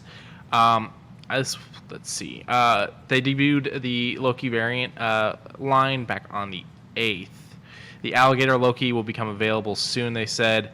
The Classic Loki is a box launch exclusive, so it'll be on a pre-order. Box lunch. Or sorry, box lunch, yeah. So it'll be on a pre-order. Okay, good. Alligator is supposed to be at Hot Topic, I do believe. Present Loki will be available both at Hot Topic and Box Lunch for pre-order. I do believe $12.50 at Hot Topic, $10.90 on Box Lunch. So if you can wait for it. And Kid Loki will be at Hot Topic for $12.50. So you can get almost all of these for $50. Yeah. You can get almost all of these at Hot Topic except Classic Loki. He's the one that's going to be a little iffy. So wait, everyone else is Box Lunch? So Alligator is Hot Topic exclusively. Oh, okay. Classic Loki is Box Lunch exclusively. Okay. President Loki and Kid Loki are both box lunch and Hot Topic. They're cheaper. I'm just gonna go through my third. Sorry, no. Website. Sorry, no. Kid Loki is Hot Topic only. Oh. And then President Loki is. President Loki is both. Okay. President Loki is cheaper over at Box Lunch. Gotcha. Okay. The 2 pops will also be available through Funko Pop's official website. That's Kid Loki and President Loki, where you can also buy Sylvie's figure. Sylvie is $10.90. I gotta look it up. Sorry, guys, doing it real quick.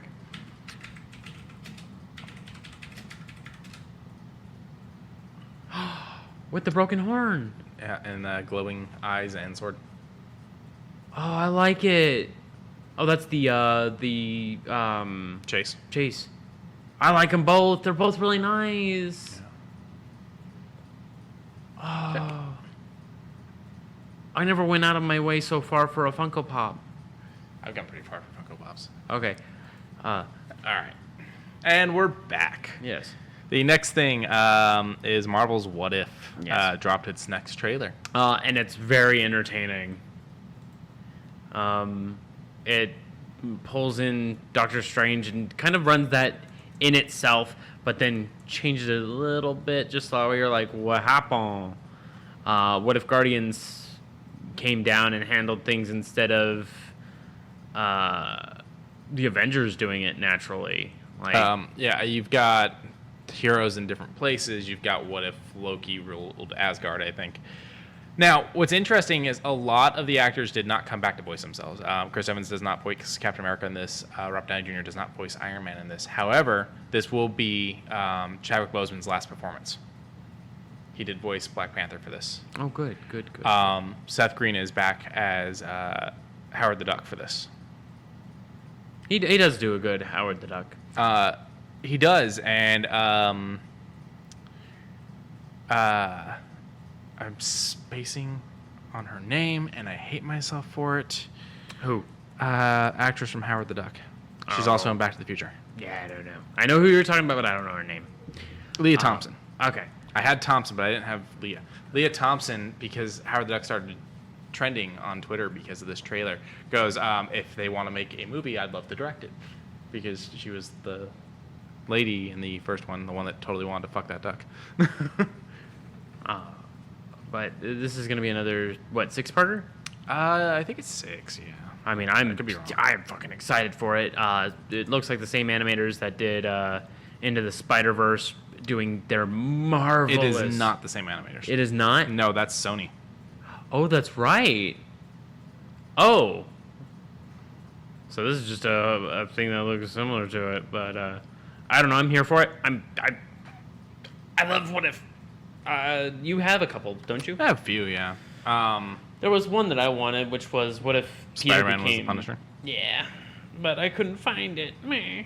So this is set to debut August 11th. I'm checking to see episode count if they've actually dropped it. The first episode will be Peggy's episode. Oh, good. That's the one I'm most excited for. 10 episodes. Oh! So the first episode is Peggy. It looks like the second one is as Star-Lord. It looks like 3, 4, 5, 6, 7 don't say anything.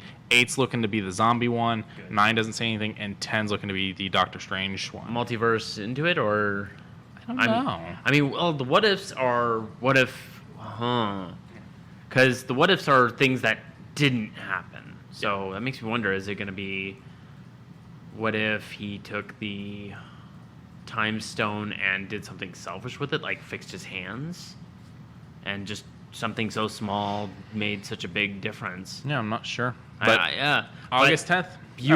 Beautiful animation. Go look at this trailer. This will be fun. Ba-ba-da-bum. Ba-ba-da-bum. Ba-ba-da-bum. Ba-ba-da-bum. Ba-ba-da-bum. So they dropped the trailer for Addams Family 2, which has a huge cast, including Snoop Dogg as Cousin It, which is interesting. Snoop Dogg was it on the first one? I haven't watched the first one yet. Oh. Yeah. Okay. This is the new animated runs. I've seen the original 90s films. I've Yes. seen the original TV show. Family Values, I assume. I've seen Family Values, yeah. And I've also seen the original animated show, including the Scooby-Doo crossover. I think it was Scooby-Doo crossover. Scooby-Doo? The crossover? I mean, they did have a crossover. Okay, yeah. But no, MGM dropped the trailer for Addams Family 2. Now, here's a thought. If this MGM purchase happens, this becomes an Amazon thing. I think I see what you're going for, but go ahead. While I've liked what Amazon's put out, I'm worried about Amazon owning this many properties. You think they're going to do what they did with The Tick? Oh, you didn't watch it because we half-assed letting you know about it And pulled the switch? Yeah. But it's also like, if Amazon does this purchase, Amazon gets a control on James Bond to an extent. Amazon gets a control on Addams Family to an extent. There's so many things that MGM owns that Amazon will have control on. I mean, the one thing that Amazon's getting a hold of that I have to have faith in, because there's not a lot I can have faith in, is the Critical Role Vox Machina animated. Well, I mean, they don't own that, though. No, but they are going to probably... They are what is backing the rest of the publishing money. Because as soon as I'm sure the first 2 seasons are done, there's going to be the extra stuff.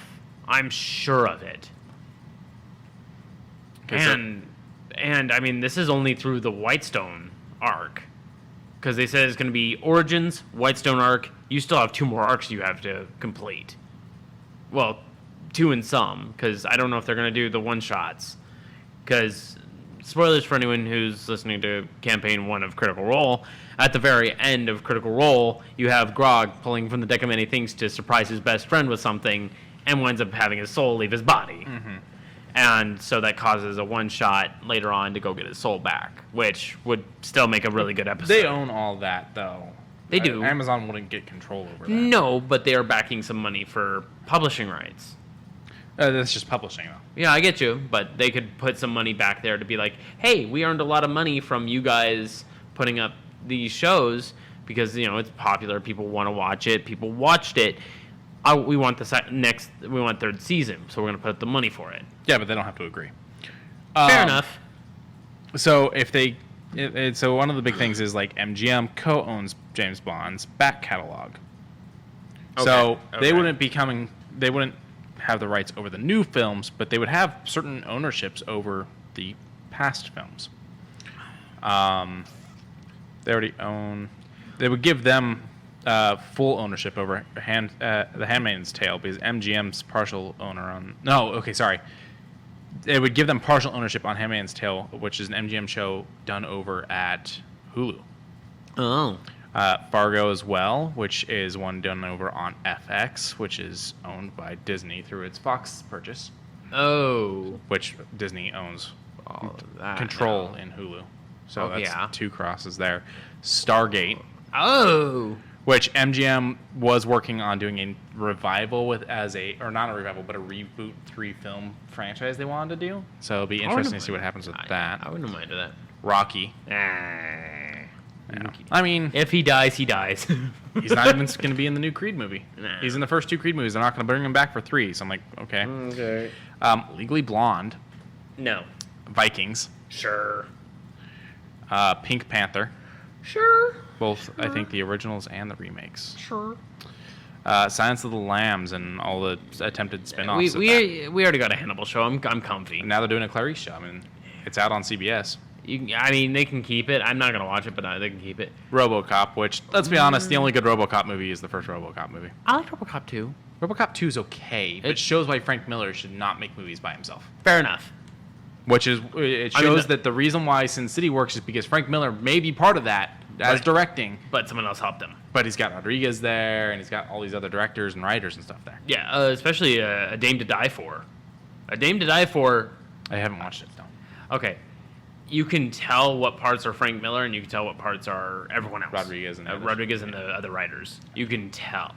But at the same time, I would say the last third of the movie you can feel is not necessarily rushed, but there's a lot of plot going on that if you even look away for 1 second, you're going to be like, where did you come from? Well, back to the Addams Family thing. So Addams Family 1 happened. Yes. And with 2 being the let's go on a vacation, crazy adventure thing, it kind of gives me Hotel Transylvania feels. And that one's getting another one too. Yeah. Where the monsters turn human and the one human. The one human turns monster? Yes. So, I watched the first one. It was good. Yes. Watched the second one. It was all right. The third one was a cash grab. I never saw the third one. Third one was a cash grab. First two I saw just because, They're fun. They were comfortable movies. And I still like Adam Sandler as much of a huge douchebag as he is now. He's not really a huge douchebag. Well- he's just started fighting back against people. Yes. He's tired of being pushed around. Fair enough. I mean, Uncut Gems is still probably one of my favorite movies of 2020. But so you've got like a formula. You got the DreamWorks formula Yes. where they did Shrek and then they did a billion sequels and spin-offs and shorts and all that. Just as long as people liked it. And then they turned around and did it with Kung Fu Panda. Hold on. To be fair, I actually liked all the Kung Fu Pandas. I haven't seen them all. Okay. And they're pretty good. then Sony started doing it. And they're doing it with Minions and Despicable Me and all that. I feel like MGM started trying to do it to try to save themselves financially with Addams Family, because they did the Addams Family, now they're doing Addams Family 2. And now it's just come too late. So the question is, will How Amazon long? do this? Will Amazon go, okay, we'll do an Addams Family 3. This is if Amazon's purchase goes through. It's not done yet. Yeah. Will there be an Addams Family 3? And if so, does it start to become the let's do 80 spin-offs, let's market the crap out of this, let's put it on everything, everywhere, all the time. Yeah, that could be a... So, Okay. I'm curious. But I think that was going to happen from MGM. The question is, will Amazon do that? Because, frankly, I don't want that to happen. No, I wouldn't want to either, because you have a lot of big names under the MGM banner, and to throw them all away just because you're like, hey, you know what sounds good? All of these remakes, all of these remasters, all of these things that could potentially save us. Oh no, one of them flopped. Now let's close down the entire doors because we fucked up. Yeah, I mean, let's be honest. The reason why Shrek died off is because they started making crap stuff and everyone got tired of it. Yes. The best Shrek thing right now is the donkey at Universal Studios. Donkey. So, But with Addams Family 2, though, it does have a lot of star power behind it. Snoop Dogg returns once again as It, and that's funny in of itself because it's a creature. I haven't seen it, so I don't know what his cousin It is like. Same. It's still the okay. Yeah. Alrighty. That's what we have this week. That's what we have this week. I'm comfortable. You comfortable? Motherfuckers are still lighting off fireworks out there. Yep. What the? Okay. But thank you guys for joining us. Remember to tell a friend, tell an enemy, tell a frenemy. Remember to rate us on whatever you can. If you're watching us through YouTube, give us a like on that. Dynamics seem to shift very subtly toward the likes on the YouTubes. I think that's it. Keep an ear to the ground for any future projects, because we are working on them. Yes, and with me changing my schedule ever so slightly, after the 20th, we might actually maybe get something off the ground. Maybe. Knock on wood. All right. Thanks, everybody. Bye.